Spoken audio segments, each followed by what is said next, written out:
অনুরোধ করছি, আমাদের বলুন না কিভাবে রাধা রানী আপনার প্রাণ বাঁচিয়েছেন।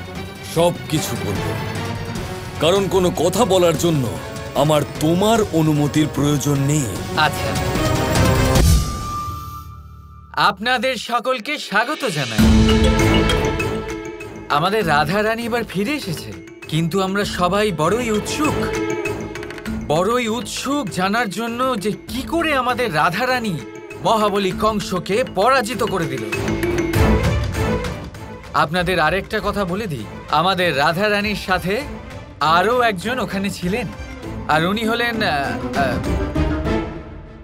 আমাদের বীর পুরুষ, আমাদের মহান যোদ্ধা আয়ান বাবু। অনুরোধ করছি, আমাদের বলুন না কিভাবে রাধা রানী আপনার প্রাণ বাঁচিয়েছেন। সব কিছু বলবো, কারণ কোনো কথা বলার জন্য আমার তোমার অনুমতির প্রয়োজন নেই। আচ্ছা, হাততালি হয়ে যাক, হাততালি হয়ে যাক।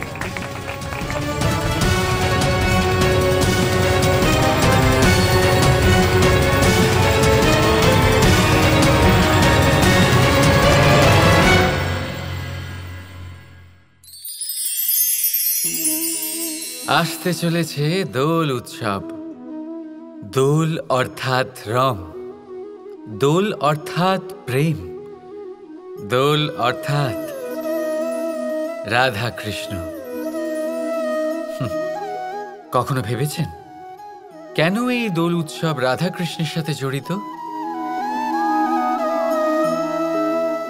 উত্তর সহজ। রাধা আর কৃষ্ণ পৃথিবীতে এসেছে প্রেম শেখাতে, আর পৃথিবী তৈরি হয়েছে পঞ্চরঙের পঞ্চ পদার্থ দিয়ে: ভূমি, বায়ু, অগ্নি, জল আর আকাশ। দোলের এই উৎসব না শুধুমাত্র রাধা আর কৃষ্ণের প্রেমের প্রতীক, বরং পৃথিবীতে এই পঞ্চ পদার্থের মিলনেরও প্রতীক। সেই পদার্থ যা না কেবল এই পৃথিবী তৈরি করে, বরং সেই মানুষদেরও সৃজন করে যারা এই পৃথিবীতে বাস করেন।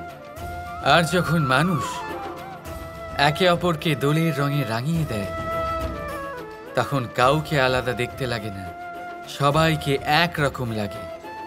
কারোর মুখ দেখা যায় না, যদি কিছু দেখা যায় তা শুধু এই রং, প্রেমের রং, উল্লাসের রং, পৃথিবীর নির্মাণকারী পঞ্চ পদার্থের রং।